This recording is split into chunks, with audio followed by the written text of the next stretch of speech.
I want to talk to you about a very specific feeling. That sneaky background anxiety that settles into you the moment you wake up, even before you pick up your phone. It whispers that something is systematically wrong. You go to the kitchen, make your coffee, and everything looks fine. The house is there. Work is there. Life is moving. But that feeling is still there, like a shadow, vague, indefinable, and impossible to shake. If you tried to explain this thing that wakes you up at 3 a.m. to a friend, you couldn't find any concrete reason. Just a general uneasiness. That blurry fear that everything could slip away at any moment. I've learned something about this anxiety. Most of the time, when you put it into words, look it straight in the eye, and see its real source, it evaporates. And believe me, the vast majority of the time, this feeling is fed by the vague mismatch between where you are financially right now and where you want to be. This feeling has no name, so it doesn't go away. Because you can't figure out why it's there, it settles in. Today we're going to name that feeling. I'm Wyatt.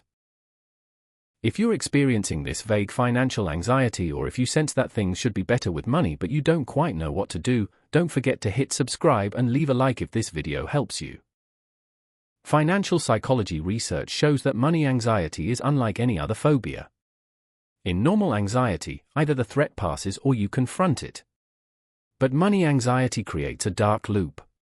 You avoid looking at your accounts because looking hurts. Because you don't look, you don't know the truth clearly.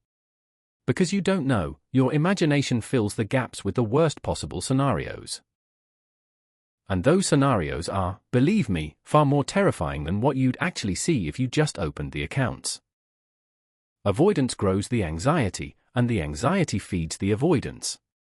Because of this vicious cycle, no matter how much you hate money, you can't take even one step to fix your situation. Science confirms this. A 2022 study published by the Financial Therapy Association revealed that individuals experiencing financial uncertainty avoid checking their accounts at all costs, even when they have full access to their financial data. So the anxiety itself prevents people from reaching the information that could save them. This explains why people become financially paralyzed. They don't need more information. They don't need another financial education or a fancier budgeting app. What they need is a way out of this anxiety vortex that triggers and feeds avoidance. When people put what they're afraid of into words, they usually realize they've mixed up current realities with imaginary fears about the future. Today we're going to separate them together. I'm going to share 9 sentences people commonly say about financial anxiety. We'll examine the psychology behind each one and what's really going on. My goal is to help you move from escape to clarity, because often just having clarity is enough to clear that vague fog. First, what if I lose my job? This is the most classic financial fear you'll hear, and it actually opens 2 different doors. Sometimes it's a completely legitimate worry. You really are in a struggling industry, or there are concrete signals your company is going under. This is a real problem that needs solving. But most of the time this fear is a disguised form of structural financial fragility. Deep down you know that losing your job would destroy you, but instead of saying I'm vulnerable, you frame it as an imaginary disaster scenario. To understand the root of this anxiety, ask yourself, if I got laid off tomorrow, how many months could I survive on my savings? If the answer is less than 3 months, your anxiety is justified. But the real problem it's hiding isn't getting fired, it's not having a cash buffer. The solution isn't clinging to your job blindly, it's building an emergency fund. If the answer is 6 months or more, then the fear is triggered by something deeper and more psychological. Maybe it's insecurity, or maybe you've tied your identity so closely to your job that losing it carries meaning far beyond money. Distinguishing these is crucial because the first is solved with practical action, while the second requires deeper internal work. Second, I'm not sure I'll ever be able to retire. This is very common, and its cure is seeing your situation with naked eyes. Open your retirement account, look at the total, and divide it by your annual spending. This gives you a rough, back-of-the-envelope projection. It's simple math, but it's a great first step for the accounts people are afraid to face. Because the fear of not being able to retire is more exhausting than actually knowing you can't. Most of the time your real situation is either better than you thought or clearly worse, and both scenarios are more manageable than uncertainty. If it's good, you realize you've been carrying an empty load. If it's bad, at least now you know the truth and can start strategizing from today. This gets you into action, whereas vague anxiety just keeps you spinning in place. Third, I'm doing everything right but I still feel inadequate. This statement is very interesting because it contains two different realities. The first is that you really are doing everything right but the speed of progress feels slow to you. This is a patience and expectation management issue. The big part of wealth building is a quiet, time-spread compounding process that doesn't look glamorous or satisfying from the outside. The second possibility is that you think you're doing the right things but you're actually missing the mark. This happens very often. People save money but never invest. They budget but never work on increasing their income. They're financially responsible but can't get out of debt. To catch the truth, ask yourself honestly, is my net worth increasing year over year? That's the only real litmus test for whether you're moving forward. All income, savings, and debts included, what was your net worth a year ago? What is it today? If it's increasing, you're on the right path. You just need to fight your impatience. If it's not, there's a leak in the system and knowing that gives you power to fix it. Fourth, I can't understand how my friends can spend money like that. This is a very tempting topic because it has two different dynamics. The first possibility is a perception illusion created by comparison. Because you never fully know what's happening behind your friend's scenes. You only see the storefront, not the reality. Many people finance that flashy life with debt up to their necks. Huge car payments, home loans they can't afford, vacations put on credit cards. From the outside it looks like wealth, inside the debt avalanche grows. I'm not saying this to judge them, but so you realize how unreal the comparison you're making is.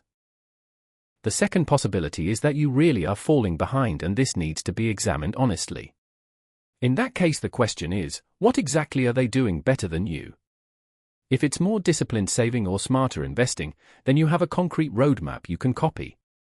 It's much less painful to see the exact gap between you than to just say I'm behind them. Fifth, I'm terrified a big unexpected expense is going to come up. This is a practical anxiety because life is full of surprises. The car's engine dies, the landlord needs emergency repairs, health problems arise. The question is this anxiety a rational warning trying to protect you, or a chronic, toxic dread that everything could explode at any moment? If it's a rational warning, the action is clear: open an emergency fund right away, set aside a budget. If it's chronic dread, this has nothing to do with finances and points to a deeper psychological void about how much control you have over life. You can't silence it by saving money. The useful distinction is this: does this anxiety push you to plan and take action? If yes, it's healthy and useful anxiety. If not, and it just gnaws at you and paralyzes you, then we're not talking about a practical problem, but an internal need for control. Sixth, I'm too embarrassed to talk about money with people. This is a vital point because loneliness and secrecy turn financial anxiety into a massive monster. The root of shame usually feeds from two things: either you think you're really behind and you're afraid of being judged, or you grew up in a family culture that gave very strict, accusatory messages about money. Diagnosing this is important because the cure for each is different. If you're ashamed because you're behind and you retreat into your shell, what you need isn't financial knowledge but human connection. Finding people going through similar processes both lightens your load and gives you new ideas. If it's family or cultural conditioning, you need deeper psychological work on those belief patterns, which goes beyond this video, but recognizing it is already a huge step. Seventh, everything is fine, going smoothly, but I'm still anxious. This is a very specific financial anxiety template. If objectively you have no financial risk but that hunger and fear inside you doesn't go away, this situation has nothing to do with money. This usually points to general anxiety disorder, childhood deprivation trauma, or an anxious attachment style that made you feel security was always hanging by a thread. This is the territory of a therapist, not financial advisors. Recognizing and addressing this is very critical because the panic here cannot be soothed with pure financial moves. 8th, I made terrible financial decisions in the past and I can't get the time back. This regret hurts people deeply. Yes, you can't change the past, that's a fact. But even though most of us know this logically, we can't stop mercilessly whipping ourselves. Ask yourself this question: what is the exact real financial cost today of those past mistakes? People tend to massively exaggerate the permanent damage of past mistakes in their minds. Do you know what the real cost is? Maybe retiring a few years later, maybe missing a long-term growth opportunity. It's not catastrophic. It's not fatal. It's annoying but definitely recoverable. Stop beating yourself up and do a concrete calculation. Calculate the exact cost of that past decision down to the last cent. Give it a clear number. For example, starting to invest at 32 instead of 25 might mean having $150,000 less in retirement. That's a big number, yes, but it's also a manageable and plannable loss. It can't be as heavy as abstract shame and guilt. Making it concrete turns the event from mourning into a math problem you can fix starting today. 9th, financial matters feel like an avalanche coming at me, I don't know where to start. This is so common, but to find the real reason underneath requires pinpoint analysis. This situation might come from lack of knowledge, you genuinely don't know what to do. Or it might be decision fatigue and information overload, you're frozen by too many options. Or you're in that famous avoidance loop again, not starting at all feels safer than facing it. If it's just lack of knowledge, this is the easiest problem in the world to solve. But if you're in the avoidance vortex, the approach needs to change, because the problem isn't technical, it's emotional. No matter how complex it seems, every financial move can be broken down into simple steps, just opening that banking app, transferring a tiny amount aside.